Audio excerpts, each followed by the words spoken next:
Word problem. कल हम लोग मल्टीप्लाई पढ़ रहे थे और ये एक्सरसाइज में अब मल्टीप्लाई से रिलेटेड वर्ड प्रॉब्लम है। तो क्वेश्चन देखते जा और उसको सॉल्व करते जाना है।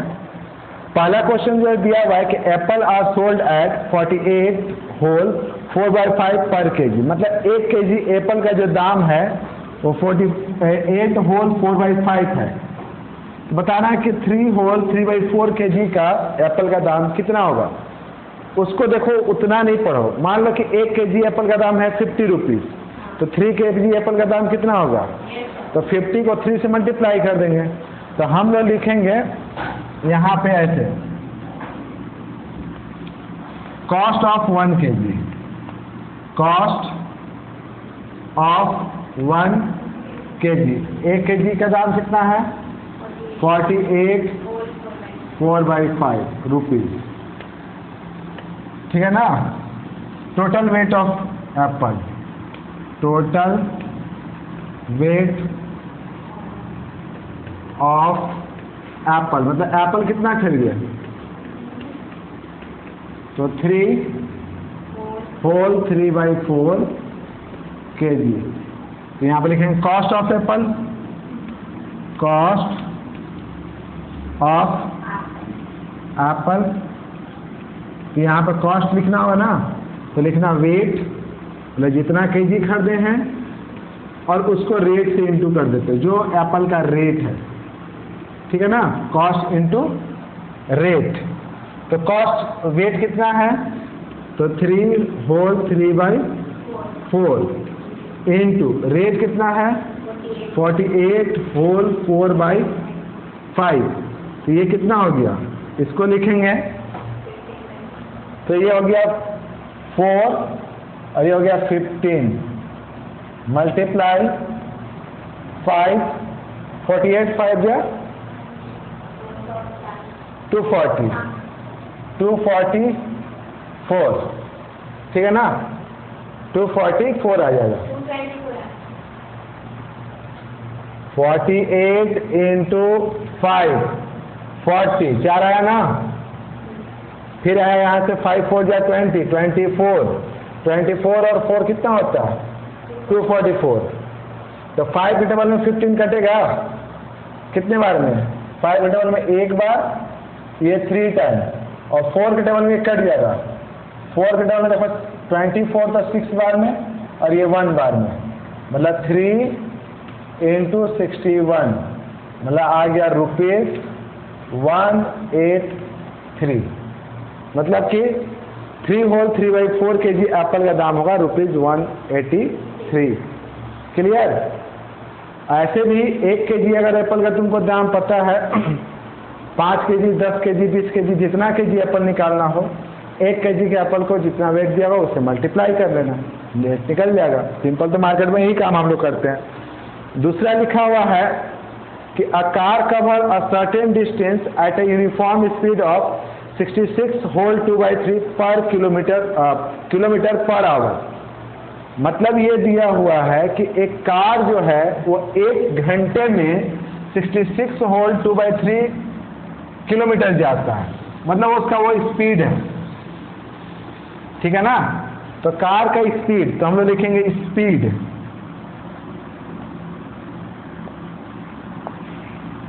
Speed of car. कार का स्पीड कितना दिया हुआ है 66 2/3 किलोमीटर पर आवर। इसको ब्रेक कर लेंगे तो कितना हो जाएगा 3 और 66 3 जा 198 200/3 किलोमीटर पर आवर। दिया हुआ है कि how much distance will it cover in 9 hour, और टाइम दिया हुआ है आपका 9 आवर। डिस्टेंस निकालना है, तो हमेशा याद रखना कि डिस्टेंस इक्वल टू होता है स्पीड इंटू टाइम। डिस्टेंस बराबर क्या होता है स्पीड इंटू टाइम। यहाँ पे स्पीड कितना दिया हुआ है, स्पीड दिया हुआ है 200/3 और टाइम दिया हुआ है 9। 3 के टेबल में 9 आता है, कितनी बार में? 3 बार में। इसको 1, इसको 3, 200 इंटू 3 कितना हो गया? 600 किलोमीटर। मतलब कि वो 9 आवर में कितना जाएगा?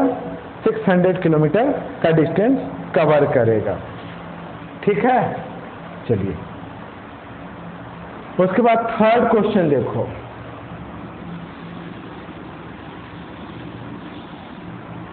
थर्ड क्वेश्चन दिया हुआ है कि 9 बोर्ड है, एक दूसरे के ऊपर है। जैसे कि एक बोर्ड है, इसके ऊपर एक दूसरा बोर्ड है, इसके ऊपर तीसरा, फिर चौथा, फिर ऐसा पांचवा। इस तरह से टोटल कितना है? 9 बोर्ड है, एक दूसरे के ऊपर है। एक का जो थिकनेस है, एक का थिकनेस दिया हुआ 3 होल 2/3। मतलब एक का ये जो थिकनेस है 3 होल 2/3 सेंटीमीटर है। तो इस 9 बोर्ड का थिकनेस कितना होगा? अगर एक के ऊपर एक रख देंगे ना, जैसे एक बुक है मान लो 2 सेंटीमीटर का, 2 सेंटीमीटर का, तो एक के ऊपर एक 10 बुक रख देंगे तो टोटल कितना सेंटीमीटर? 20। तो अब ये बताना कि एक के ऊपर एक अगर 9 रख दिए तो उसका थिकनेस क्या होगा। तो हम लोग पहले स्टेटमेंट में ऐसे लिख देंगे, thickness of 1 board, thickness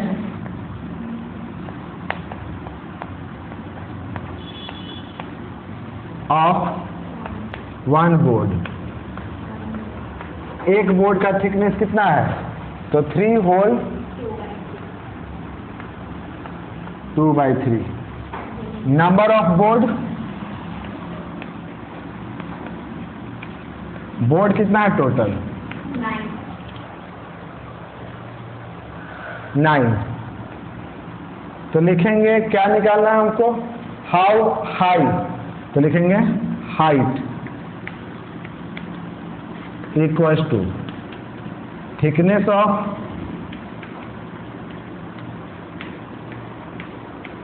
one board multiply by number of board, number of board. तो थिकनेस ऑफ 1 बोर्ड कितना हो गया? 3 होल 2/3। नंबर ऑफ बोर्ड कितना है? 9। मल्टीप्लाई करेंगे तो कितना हो जाएगा? मतलब पहले इसको सिंपल फॉर्म में लिखेंगे तो 3 3 या 9 11 इंटू 3 के डबल में 9 कितने बार में आता है? 3 बार में। तो 11 इंटू 3 33 सेंटीमीटर। तो उसकी जो थिकनेस होगी वो 33 सेंटीमीटर होगी। लास्ट क्वेश्चन दिया हुआ है कि find the area of a rectangle. Rectangle तो जानती हो, जैसे ये बोर्ड जो है आपका, ये बोर्ड जो शेप है तो किस शेप का बोर्ड है? रेक्टेंगल शेप का है, ठीक है ना। या आपका बुक देखिएगा तो बुक का ऊपर का जो पेज है वो रेक्टेंगल शेप का है। तो रेक्टेंगल का अगर आपको एरिया निकालना हो तो एरिया ऑफ रेक्टेंगल क्या होता है?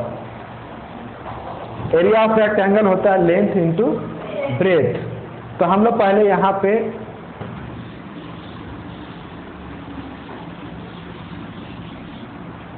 क्वेश्चन नंबर 4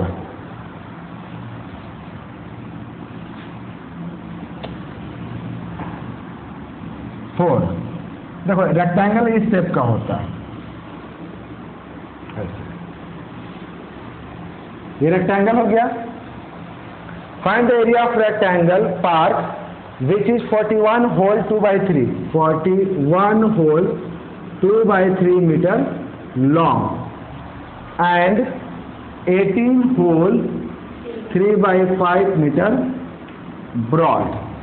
ठीक, तो इसका मतलब यहाँ पर लेंथ दिया हुआ है, इसका कितना लेंथ? 41 whole 2/3 metre. मतलब कितना हो गया? अच्छा छोड़ दो इसको, ब्रेथ लिख दो। ब्रेथ कितना है?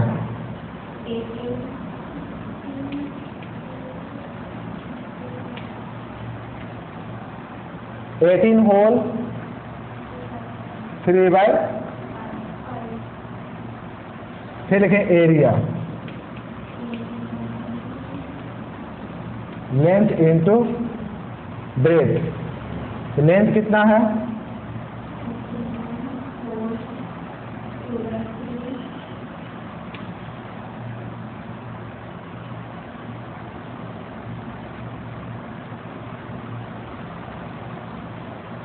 क्लियर? अब इसको सिंपल फॉर्म में लिखो। 3 लिखेंगे, 41 3 जा 123, 123 प्लस 2 125 मल्टीप्लाई, नीचे में यहाँ पर 5 लिखेंगे, 18 5 जा 90, 90 प्लस 3 93, 3 के डबल में 93 आता है। 3 से देखो, 3 से 9 कटता है ना 3 बार में, और ये 3 कितना बार में? 1 बार में। मतलब कि ये 3 से अगर 91 को काटेंगे तो 31 बार में कट जाएगा, ठीक है। और 5 से 125 को काटोगी तो 25 टाइम्स में, ठीक। 125 को 5 से काटोगे तो 25 टाइम्स में। तो यहाँ पर आ गया 25 इंटू 31, कितना होगा मतलब? 775 मीटर स्क्वायर। तो एरिया ऑफ पार्क जो आया आपका वो आया 775 मीटर स्क्वायर। क्लियर है? समझ में आया? अच्छा, अगर एरिया ऑफ स्क्वायर रहता तो स्क्वायर का एरिया क्या होता है? Side into side. तो एरिया ऑफ स्क्वायर आपका आता है साइड इंटू साइड। देखो, तो जैसे हम लोग एरिया ऑफ रेक्टेंगल निकालते हैं, तो अगर एरिया ऑफ स्क्वायर निकालना हो, एरिया ऑफ स्क्वायर आपका होता है साइड इंटू साइड। तो मान लीजिए कि क्वेश्चन में दिया हुआ है, जैसे अब डायरेक्ट कुछ क्वेश्चन लिखते हैं, find the area of square field is, each side of square field is 42/3 metre, find the area. मतलब कि एक स्क्वायर है जिसका ईच साइड जो है वो दिया हुआ है 4 होल 2/3 मीटर। एक स्क्वायर है जिसका ईच साइड जो है वो है 4 होल 2/3 मीटर। इसका एरिया निकालना। तो इसका मतलब यहाँ पे आपका हो गया साइड, तो साइड आपका हो गया 4 होल 2/3 मीटर। तो डायरेक्ट लिखना एरिया, एरिया बराबर क्या लिखेंगे हम लोग? Side into side. तो साइड इंटू साइड का मतलब क्या हो गया? 4 होल 2/3 इंटू 4 होल 2/3, मतलब कितना हुआ? यहाँ पे 3, 4 3 जा 12, 40, और यहाँ भी 40/3। यहाँ पे कटने वाला कोई टर्म नहीं है, तो हम डिनोमिनेटर को डिनोमिनेटर से मल्टीप्लाई करेंगे, न्यूमरेटर को न्यूमरेटर से। तो यहाँ पे आ जाएगा 14 14 जा 196, और 3 3 जा 9 मीटर स्क्वायर। अब इसको मिक्स फ्रैक्शन में चेंज कर देना। यहाँ पे लिखेंगे 196, इसको 9 से करेंगे तो 2 बार में 18 1 6, फिर 1 बार में 9 7। यहाँ पे लिखेंगे कितना? 21 7/9 मीटर स्क्वायर, ठीक ना। वैसे ही एक क्वेश्चन है कि सपना earn 24,000 per month, she spend 7/8 of her income and deposit rest of the money in the bank. How much money does she deposit in the bank each month. मतलब कह रहा है कि सपना जो है वो हर मंथ 24,000 रुपीज कमाती है, और उसमें से 7/8 जितना भी वो मनी है ना, उसमें से 7/8 पार्ट जो है वो स्पेंड कर देती है, खर्च कर देती है। तो बाकी जो पैसा वो बैंक में जमा करती है। बताना है कि वो कितना बैंक में जमा करती है। तो पहले लिखेंगे इनकम, ठीक है ना। जैसे मान लेते हैं इसको हम इनकम ऑफ सपना 24,000। कह रहा है कि 24,000 वो पर मंथ इनकम करती है।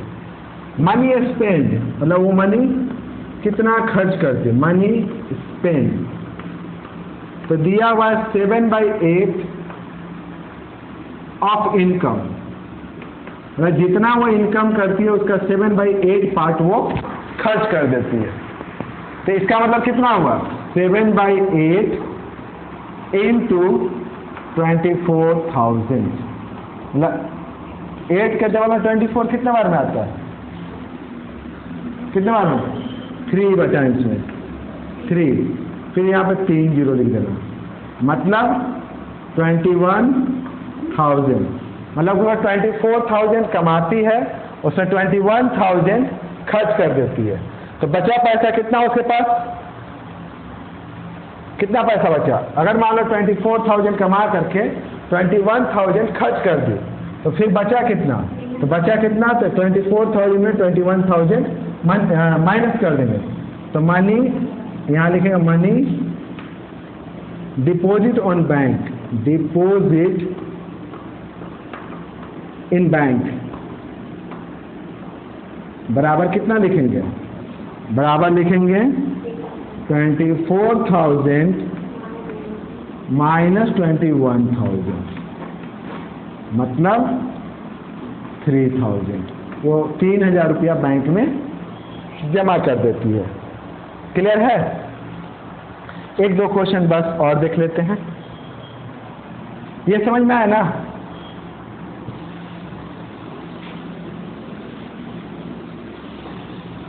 आर्य सवाल का ये तुम्हारा एक्सरसाइज 2B है ना, एक्सरसाइज 2B, इसको कल पूरा कंप्लीट करके लाओगे। एक क्वेश्चन देखो कि there are 42 student in a class and 5/7 of the student are boys, मतलब टोटल स्टूडेंट जो है क्लास में, टोटल स्टूडेंट, पहले ऐसे लिख दो, टोटल स्टूडेंट कितना है 42, फिर यहाँ लिखना नंबर ऑफ बॉयज, तो कह रहा है कि जो उसमें बॉयज है, तो कह रहा है कि there are 42 student in a class and 5/7 of the student are boys, तो लिखेंगे 5/7 ऑफ टोटल स्टूडेंट, टोटल जितना भी टोटल स्टूडेंट है उसका 5/7 पार्ट जो है वो आपका बॉयज है, मतलब कितना हो गया 5/7 इंटू 42, तो 42 से 7 में काटिए, कितना बार में कटेगा 6 बार में 30, मतलब क्लास में अगर 42 स्टूडेंट है तो उसमें 30 जो है वो बॉयज है, तो गर्ल्स कितनी बची, एक क्लास में अगर 42 स्टूडेंट है उसमें से 30 बॉयज है, तो गर्ल्स कितनी बची 12, टोटल स्टूडेंट में से बॉयज को हटा देंगे, गर्ल्स बच जाएगी। यहाँ पर लिखेंगे नंबर ऑफ गर्ल्स, आपका आ जाएगा 42 माइनस 30, 12,